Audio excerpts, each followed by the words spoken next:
Today we're repotting the Anthurium. Now this is a specific Anthurium. Oh, what was the name of it again? You just said it? Ceronii. Ceronii, but this will actually, the instructions that we're going to give you for repotting this Anthurium is actually going to be for pretty much any Anthurium.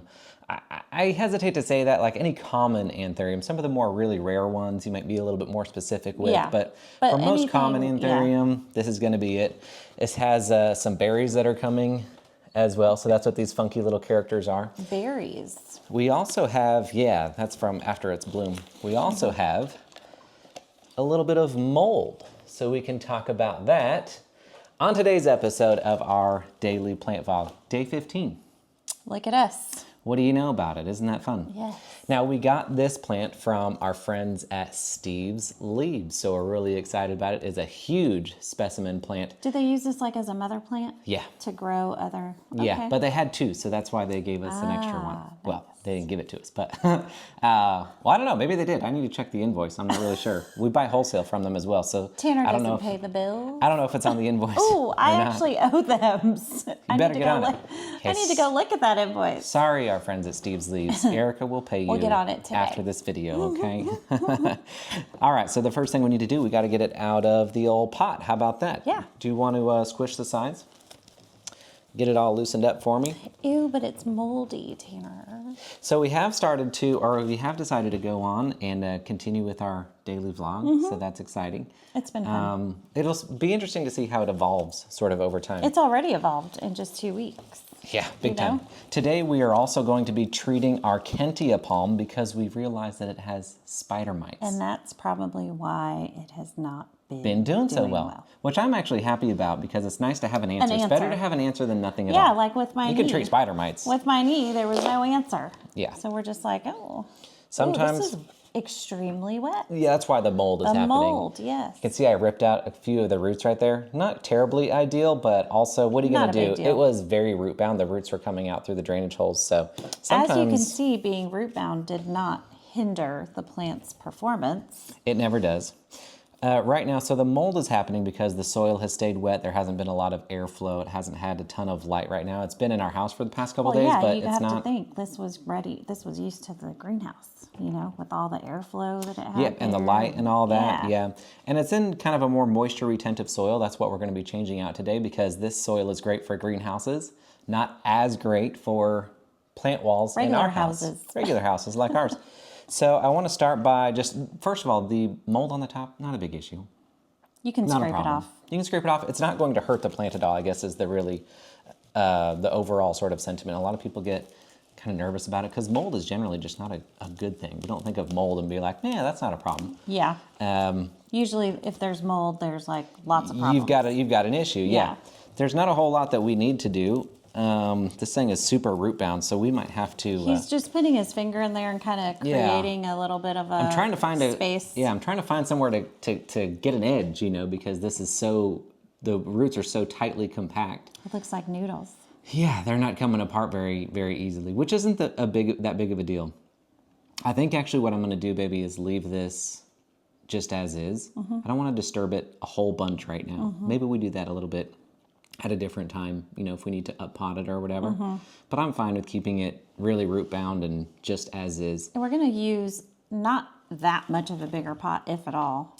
No, it's very similarly sized. Yeah. Anthurium, a lot of them really like to stay quite root bound. And we're actually going to be using a terracotta pot that is traditionally for orchids. This is actually an orchid pot. But just as well for airflow for...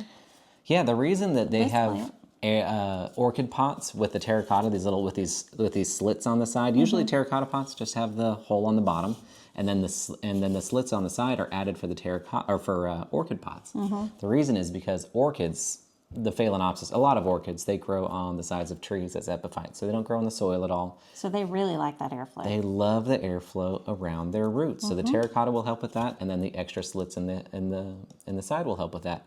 But you know what else are epiphytes? Anthurium. Anthurium. They're also epiphytes, so they love the airflow around the roots. So let's give it to them. How about it? All right. So I'm going to mix up our soil right here. This is 1 part peat moss, with 2 parts orchid bark and 1 part perlite. I went a little bit, you guys might know our aroid mix at this point is usually quite balanced in 1 part peat moss, 1 part orchid bark, 1 part perlite. I went a little bit heavy on the orchid bark this time because I just know how great anthuriums do in our experience by letting them dry out really fast. I pretty much just treat them like an orchid that I water a little bit more frequently than an orchid, and that's about it. I've also got, I don't know if you guys can see it down there, all the little black finer powder. We've got the Bigfoot mycorrhizae in there. I was going to ask, where's your inoculator? Yep, so we can get some mycorrhizae in there. I'm going to mix up this soil right here. Pour in a little bit of water to start getting it hydrated as well. But yeah, it was great. You know, when we got that Kentia Palm, I thought that there might be some spider mites, but I wasn't totally sure. And the reason was... we didn't check every single frond. We didn't check every single frond. When I'm looking at it, I'm like, because you know, palms get those little furry kind of hairs on their fronds. Yes. Like they can get these little things that you look at them at first glance and you're like, oh, a spider mite. Yeah. But then that's what I was seeing. So I'm looking and I'm like, I can see like signs of spider mites, but what I'm actually physically laying my eyes on are not spider mites. So I'm like, okay, maybe there was like some past damage or something like that. Maybe there was some past, because that happens a lot where, you know, a greenhouse will have spider mites and they treat them, but they've done their damage. They've left their mark. Yes. You know, the spider mites have left their mark, and that's what I thought we were getting into, but apparently we just have not, apparently we still have the spider mites. So luckily, it's all by itself, at least, so it's not contaminating. We don't like have to worry about keeping it separate from anything else. Yeah, don't want to do that. So we'll show you guys how we treat that here in a minute. It can be a little bit of a challenge to treat pests with, especially when you're talking about palm trees that have a lot of fronds, a lot of leaves, a lot of nooks and crannies, places for them to hide. But I'm going to show you how we knock it out pretty easily. All right. Also, this orchid pot, it is an orchid pot, but this pot has the sticker on the bottom of it, which is funny because it's going to actually work in our favor while we're repotting. But then right after, you'll take this off. Yeah, I'll just take that right off. It's funny also because we bought this secondhand. We bought this on Facebook Marketplace, but I guess the owner just never used it. Yeah, must not have. I don't know.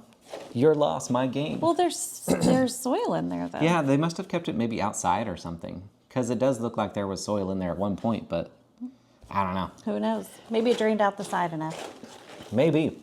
Well, let's kind of test fit it and see how deep it is, because with Anthurium, you want to keep all the green above soil level. You don't want to bury anything. That's why you always see the roots. Yeah. Okay. So we're not really putting anything in there at all. Decide. Yeah. I think we'll just maybe put just an extremely thin layer on there. Should we? What do you think about cutting these roots? No, let's do that another time. Too stressful. I think a little bit later. Yeah, because of all the, I don't want to do a whole bunch of stress at one point. But one little trick that you guys can do if you're watching this, you know, and you have an established plant. This is established, but not in our home, not with our environment. Yeah. It's traveled, it's still going to need to get used to the new environment. What I'm going to do later on in the year, maybe in the spring or so, I'm going to cut off about 25% of these roots right here. Just bread knife it right down there, and then put it back in the pot. That's a good way to keep your plants from being root bound, but also keep them in the same size pot if that's what you want to do, which we do. Okay, so I'm just going to lay this baby right down in there. Okay. And if you'll kind of keep it upright, oh yeah, perfect. I will just fill in behind, and we won't have a whole bunch of work to do here because there's just the sides of the pot that we're getting into, just the little gaps on the sides. This is going to really balance out the wall for us.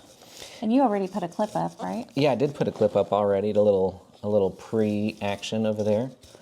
And this, you know, because it's in such a tight pot, yes, it will definitely dry out a little bit faster than normal, but I want that. I want these roots to dry out quickly. I want that oxygen to get restored down into the roots quite quickly. And we're leaving it leaning like this because we actually want that effect. Oh, we definitely do. If you guys have seen the plant wall, you know why we want the leaning effect. I've been on the hunt for a large pendant Anthurium. Yes. Steve's really took care of you. Yes, they did. Okay, I'm going to take a little bit off the top right here. Not much to it. This will dry out really well. I think so too. Okay. There's not much to pot slap, you guys, or else I would give it a good couple of whacks Will you grab me But, that little brush that's up there? There's not a whole lot to it. I'll do it. Just kidding. Give it to him, baby. Slap him. They don't want to see me slapping I think anything. they do. No. Do you guys want to see Erica slap some pots? Let us know in the comments, okay? Well, and when I tried to do it that one day, you were like, are you blessing that? What are you doing? You got to slap from the side, baby. You can't go slapping from the top. But your hands are on the side. Now, normally we would water this in. So as soon as we give it, as soon as we repot it, we'd give it a good and thorough soak. But I think we're going to avoid that this time because the soil that we used was already wet. So you see how I pre-moistened it and got it all damp and everything. But also it was really wet already. The soil that it was in is already really wet. So there's no reason to water it again. That's going to be perfectly fine. We'll let you know the next time we do water, probably in a future daily vlog. So why don't you say we leave this here? Okay. We'll go treat the palm for spider mites, and then we can put them up on the wall and show them how it looks. What do you guys think? These are our plant chores today. Now, do you want me to treat the plant and you film, or do you want to film and me treat the plant? No, I'll film. Okay, here we go. Let's go straight to the bedroom. Don't tell them that, babe. Well, I mean, that's where the palm is, so. Private. All right, here we go.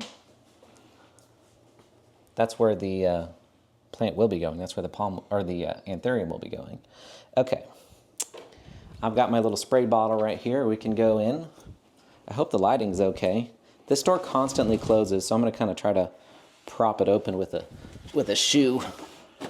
Little huarache, what do you know about it? Watch out for the chancla. We've talked about this product before. Obviously, it's just a diluted solution in our squirt bottle right here. This is, it'll be linked in our Amazon store, and it's great for systemic. So I could water the plant with it, and the roots would suck it up and disperse it throughout the vascular system of the whole plant. And so then when those spider mites go to start chomping on it, they die. But I just watered this plant yesterday. So if I were to water it again, I might get some root rot. Yeah, let's not do that. I don't want to do that. So I'm going to do a topical treatment first. It also works the same way just by spraying it on there. You don't have to spray. It doesn't kill on, well, it does kill on contact, but you don't have to kill on contact. This will actually absorb into the leaves and kind of do the same thing as it was as if I were to water the soil.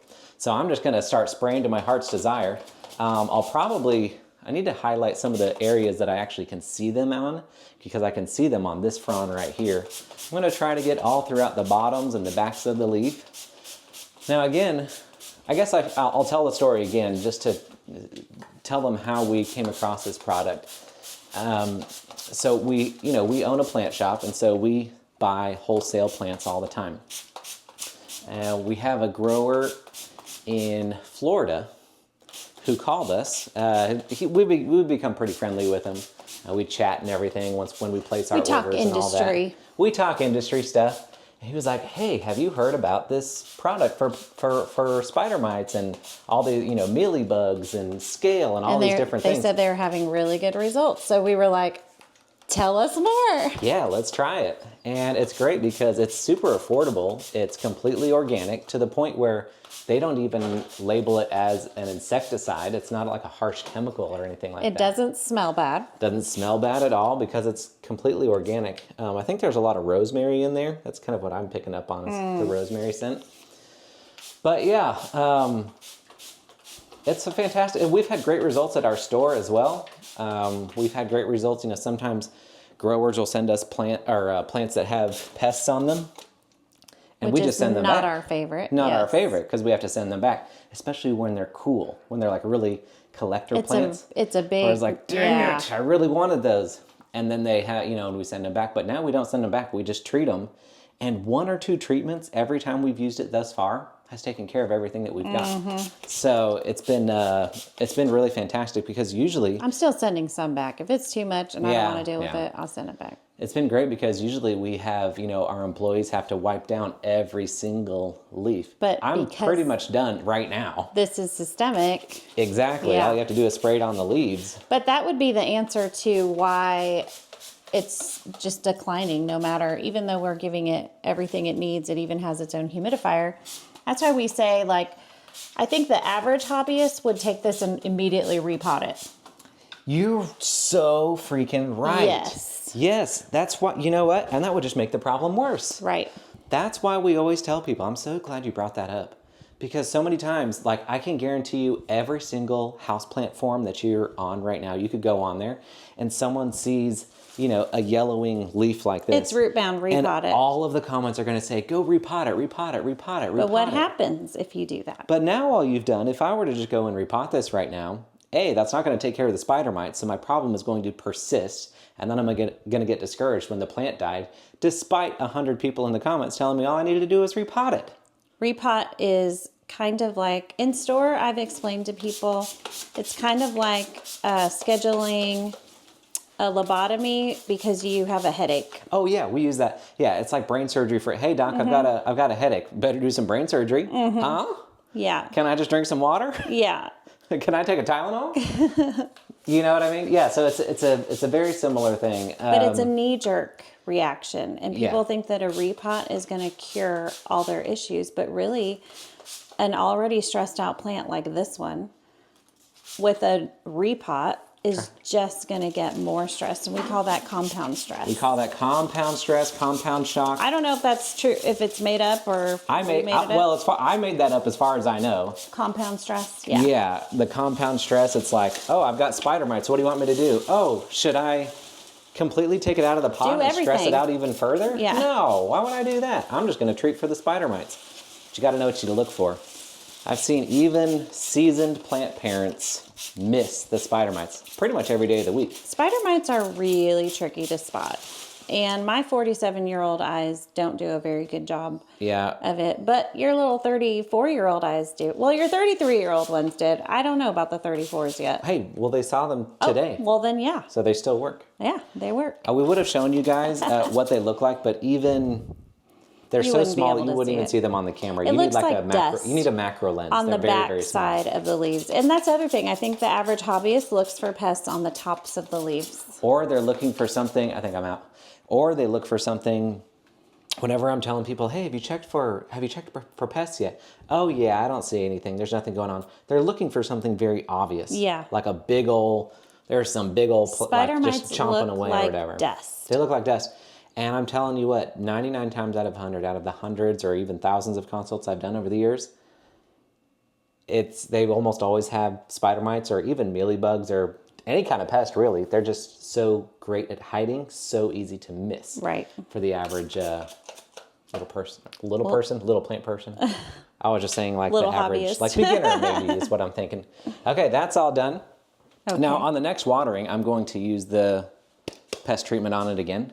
Okay. I'm just going to water with it to really make sure we have everything covered. All right, are we ready to put this baby up on the wall? I better turn it on, huh? Do the honors. Better turn the light on if you want to show them what it all looks like. Show them from the maybe from over by Tina. Where's Tina? Tina's on the couch. She was helping me with some computer work today. Oh yes. It was very nice of her. Oh, I got to take the sticker off the bottom too. Tina's sleeping on the job over here. Tina, why are you sleeping over there, Tina? There's another plant over here that you need to treat. Oh, yes, there is. Over here, get to that, yeah. We'll have to do that one. Uh-oh, am I not a tall enough king over here? Ooh. Just barely. Oh, it looks like you're going to be okay, babe. Get under there. Oh, no. Did it move? Yeah. You want me to try it? No, I think I'm going to end up redoing this one. I thought I hit a stud here. But it's moving too much? I hit a stud on these two, so I think I must just be ever so slightly off because these two are in studs. Oh. And then this one right above it, I must have just missed it by a hair. Somebody buy Tanner a stud finder, please, for Christmas. Yeah, that would be nice. That would be good. I'm just using the old... Yeah, no. Well, that sounded like a stud. No stud. Stud. Oh, you know. They sing different music. Well, because there's a stud there, it's not hollow sounding. Ooh, let me take a little more of a thud. Let me take a smell. It's the time of night. Butterscotch. Oh, and I realized in last night's vlog too, yesterday's vlog, I forgot to water the tree. Yeah. So I actually did do it last night. It needed a little soak. Now it's nice and hydrated, but that's the first watering for the old Dracaena. Oh, there's a little bit. Yep. Yeah, let's see how many yellow leaves we got today. 1, 2, 3. 3, you could probably get, yeah, this was the 4th one here. I just found some. Okay, so we still have a pretty consistent, But not bad. you know, not terrible. This is a little bit more than normal, but still definitely not a concern. I like to show you guys this because you gotta know that this is You got to know normal, what to expect, yeah. Don't get too upset about your plants. But I think, baby, we've got everything covered for today as far as plant chores go. Yep. I just need to redo that up there. I'll do that. But other than that, I think we are all set for today. Yeah. What do you think? Yep. All right. Time to make some dinner and relax. Maybe watch the Cowboys play. Play, yeah. Well, thank you guys for being on our vlog today. I know it was a little bit of a short one, but sometimes Some you days, don't have all the things to do. Yeah, we're not going to make up stuff to do. Like, we're too busy for that, y'all. You know what? I have such the perfect comment. Let's get in some better lighting. What the heck? Oh yeah, let's do this. You guys can see our really pretty faces now. Look at this. Wow. So today somebody said, was talking about how my neglected plants do better than her plants that she babies. And I just responded and I was like, maybe the answer to your problems is in your comment. Leave it alone. Leave it alone. That's Leave what it we're talking alone. about. Don't look for things to do just because you want to interact with your plants. Right. We can go Only do things admire that they them. need. Yeah, go and look We'll at go them. admire them, shake up Give 'em the a couple- props a little bit. Give them a couple of pets. Give them a couple of, hey, how you doing? Oh, wow, you've got lots of nice new growth. Great job. Doesn't there, mean String it of Pearls. needs something, though. You don't need to water it. You don't need to propagate it. Well, I mean, you could if you wanted to. But you know what I mean? You get what I mean. Yep. All right, everybody. That is day 15. We're on to our next week of our daily plant vlogs. So we'll see you guys Tomorrow. tomorrow. Bye, guys. Bye.